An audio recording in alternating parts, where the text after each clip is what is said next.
ঝুরঝুরে।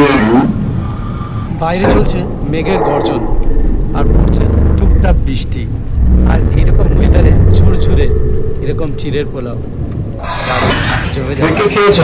সুপ্রভাত বন্ধুরা, কেমন আছো সবাই? আশা করি তোমরা সকলেই ভালো আছো, আর আমিও তোমাদের আশীর্বাদে মোটামুটি আছি।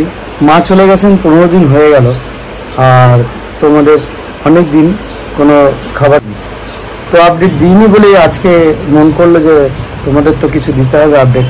তো আজকে নতুন একটা রেসিপি বানাচ্ছি, নতুন না, এটা খুবই পুরনো রেসিপি, জলখাবারের রেসিপি। তো আজকে বানাবো চিড়ের পোলাও। তো কি করে বানাচ্ছি, একদম সহজে বানাবো, কি করে বানাচ্ছি সব কিছু তোমাদের সঙ্গে শেয়ার করব। চিড়ের পোলাও এই জিনিসটা কিন্তু ছোটোবেলা থেকেই আমরা এর সঙ্গে ভালোভাবে জড়িত, এটা আমাদের একটা ছোটোখাটো ভালোবাসা বলতে পারো। আমাদের সময় তো আর এত নানান রকম খাবার দাবার, এত ফ্যান্সি খাবার দাবার ছিল না। তো তখন আমরা চিড়ের পোলাও, তারপরে ঝাল সুজি, এই ধরনের খাবার দিয়ে কিন্তু আমরা জল খাবার, নাস্তা, টিফিন এগুলো করতাম আমরা। তা সন্ধ্যার সময় হোক বা সকালবেলা হোক, সবসময় কিন্তু আমরা এই ধরনের খাবারগুলোই খেতে ভালোবাসতাম মা ঠাকুমার হাতে। তো সেরকমই চেষ্টা করবো আজকে। সকাল সকাল কিন্তু চা চলে এসছে, এই দুধ চা, একদম চিনি ছাড়া। চায়ে চুমুক দিতে দিতেই কিন্তু আমি সবজিগুলো কেটে নেবো। এখানে দেখো বিনস কেটে দিয়েছি, এই বিনসগুলো কাটা আছে, এখানে এই আছে গাজর। তো দেখতে পাচ্ছেন বন্ধুরা, এখানে কিন্তু সব কিছু আমি কেটে নিয়েছি, বিনস, ফুলকপি, গাজর, আর কাটা হয়ে গেছে। আর এখানে রয়েছে আমাদের চিড়ে। আর সব থেকে মেন কথা হচ্ছে যে চিড়েটা ব্যবহার করতে হয় চিড়ের পোলাওয়ের জন্য, চিড়েটা কিন্তু একটু মোটা দানার চিড়ে লাগে। মোটা দানার চিড়ে ছাড়া কিন্তু জিনিসটা ভালো হয় না। তো এরকম মোটা দানার চিড়ে নিয়ে নিয়েছি। আর এখানে আছে কুচানো আলু, আছে আদা, কাঁচা লঙ্কা, তোমার কিশমিশ, ভাজা বাদাম, আর এখানে আছে ছোট ছোট কাটিং কাজু বাদাম। বন্ধুরা দেখো তোমরা, এখানে কিন্তু আমরা চিড়েটাকে একটু ভালো করে ধুয়ে নিচ্ছি, 3-4 বার জল পাল্টে পাল্টে ধুয়েছি। ধোয়ার পর কিন্তু চিড়েগুলো এরকম ঝুরঝুরে হয়ে গেছে। আর এখানে সবজিগুলোও কিন্তু আমরা পুরোপুরি ধুয়ে নিয়েছি। আর এখানে কি কি আছে দেখো, আলুগুলো ধোয়া হয়ে গেছে। আর একবার তো তোমাদের দেখিয়েছি কারি পাতাটা অ্যাড হয়েছে। আর এখানে আছে হচ্ছে তেজপাতা, আর আছে এলাচ আর লবঙ্গ, ঠিক আছে, এই সরি দারচিনি, এগুলো দেওয়া আছে। তো সবার প্রথমে আমরা দিয়ে দেবো কড়াইতে এই সাদা তেল, সরি। তো বন্ধুরা এবার দেখো তেল গরম হয়ে গেছে, গাজর, ফুলকপি আর বিনস দিয়ে দিলাম। আমি অনেকটা সবজি কেটেছি, এটা আমাদের অন্য আরেকটা কাজে লাগবে, সেই জন্য কেটেছি। এবার দিয়ে দেবো আলুগুলো দিয়ে দিলাম, হয়ে গেল। দিয়ে এবার এটাকে সুন্দর করে নাড়াচাড়া করে দিতে হবে, একটু ভাজা ভাজা করতে হবে।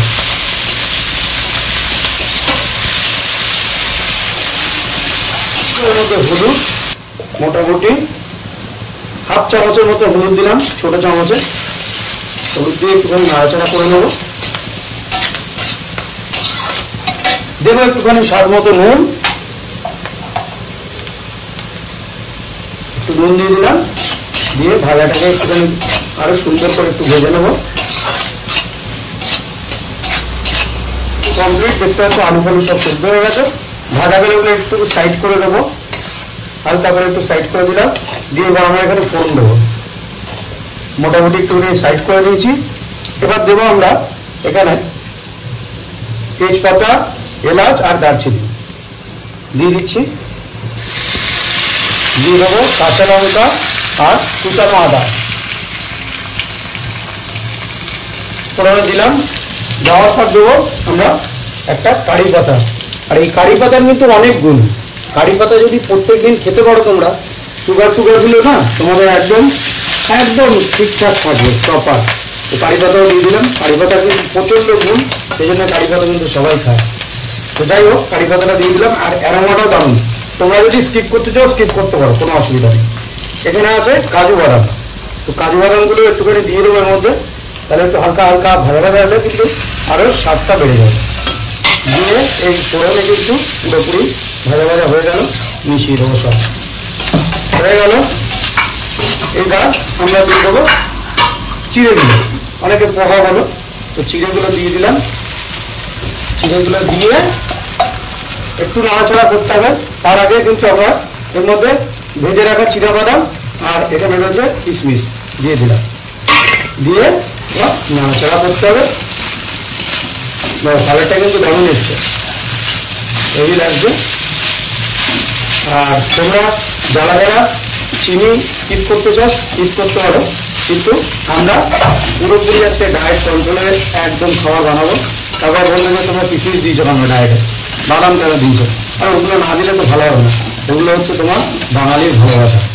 এবার আমরা দেবো, এই দেখো জ্যাগরি আছে, এই যে জ্যাগরি, এই জ্যাগরি দিয়ে দেবো মোটামুটি এতটা মতো জ্যাগরি দিয়ে দিলাম।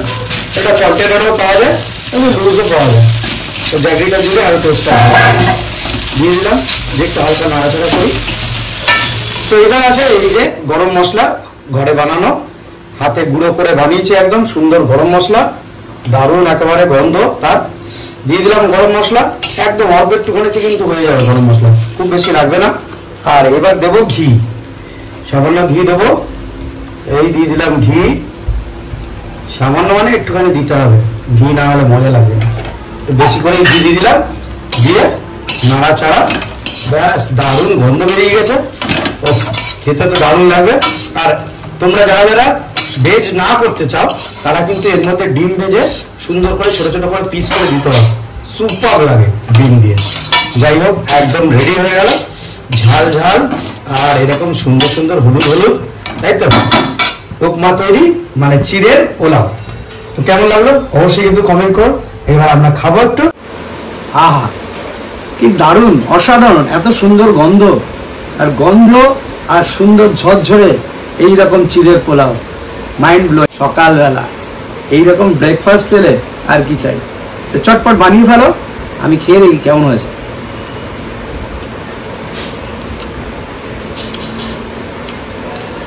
রিভিউটা তোমাদের মুখ থেকে শুনতে চাই। চলো সবাই বাড়িতে বানিয়ে নাও আর এরকম চিড়ের পোলাওয়ের মজা উপভোগ করো আর পুরোনো দিনের স্মৃতিগুলো মনে করো। দেখা হচ্ছে নেক্সট ব্লগে। সবাই ভালো থেকো, সুস্থ থেকো, টাটা বাই।